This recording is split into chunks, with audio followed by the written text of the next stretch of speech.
बड़ी जानकारी इस वक्त निकलकर सामने आ रही है। आपको बता दें कि संजय सिंह WFI के अध्यक्ष जिन्हें निलंबित किया गया है, कुश्ती महासंघ को सरकार ने निलंबित कर दिया है।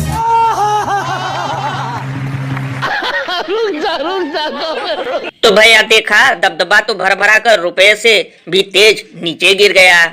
अभी तो खुशी में बांटे गए लड्डू भी खत्म नहीं हुए होंगे, लेकिन उससे पहले अध्यक्षता खत्म हो गई। लल्लन भैया, इसीलिए तो इस पर महान कवि बाबा लपेटू दास ने कहा है, 4 दिन की चांदनी फिर अंधेरी रात, दबदबा मिट्टी में मिल गया, क्योंकि किसानों की तरह खिलाड़ी भी है असली जाट। भैया, यहाँ तो कोई बैठने के लिए ट्रेन और मेट्रो में अपनी सीट छोड़ने को तैयार नहीं है, और साक्षी मलिक ने तो कुश्ती छोड़ दिया। बजरंग पूनिया ने अपना पद्मश्री लौटा दिया, और कुछ अंधभक्त और बिकाऊ एंकर कह रहे थे पैसे क्यों नहीं वापस किए, क्योंकि लल्लन भैया इन लोगों को लगता होगा खिलाड़ी भी इन लोगों की तरह देश के दलाल, इसलिए खिलाड़ियों की मेहनत को समझ रहे हैं फ्री का माल। ये बड़ी अच्छी बात कही लल्लन भैया, धीरे धीरे लगभग 1 साल बीत गया और इन खिलाड़ियों को भी किसानों की तरह इंसाफ से ज्यादा केवल दिन रात आंसू मिला। भैया, तभी तो इनके जज्बे को सलाम है, क्योंकि अगर ये खिलाड़ी मैदान छोड़कर भाग जाते तो गुल्लू तिहाड़ी इसे टूलकिट और विपक्ष की साजिश बताते और कम से कम 1 हफ्ते तक मेढक की तरह उछल कूद मचाते। और अभी तो रुको, क्लाइमैक्स अभी बाकी है।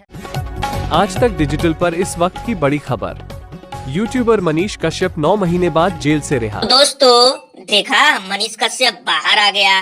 लल्लन भैया, बहुत ही अच्छा हुआ, बेचारे पर बहुत जुल्म हुआ, लेकिन लल्लन भैया मैं बस यही कहना चाहूँगा कि जब ये बाहर आ गया तो कम से कम एक बार खाली प्लाट वाले बाबा से मिलकर भविष्य चेक करवा ले, वरना अगर फिर से करेगा विवाद तो 9 महीने होगा फिर से बर्बाद। और भैया, कुछ लोग तो मनीष कश्यप को कह रहे हैं कि हमारा शेर राम जी की तरह वनवास काट कर आया है। लल्लन भैया, वो जाहिल और अंध भक्त होंगे, क्योंकि ये तो केवल 9 महीने जेल में था और राम जी तो 14 वर्ष वनवास में थे। वैसे लल्लन भैया, वो दिन दूर नहीं जब ये लोग रेपिस्टों को भी राम का दर्जा दिया करेंगे। गजब बेइज्जती है। वैसे दोस्तों, मुझे तो लगता है मनीष कश्यप माइक कैमरा लेकर मणिपुर जाएगा और साथ में इन भक्तों को भी ले जाएगा, क्योंकि बिहार के लोगों से ज्यादा जुल्म तो वहाँ के लोगों पर हो रहा है। ये बड़ी अच्छी बात कही आपने। मनीष कश्यप वहाँ जा सकता है, लेकिन ये फूले हुए गोबर नहीं जाएंगे, क्योंकि जब पहलवानों का नाम सुनते ही ये ससुरे बिल में दुबक जाते थे, तब तो मणिपुर का नाम सुनते ही इन लोगों का पेशाब निकल जाता होगा।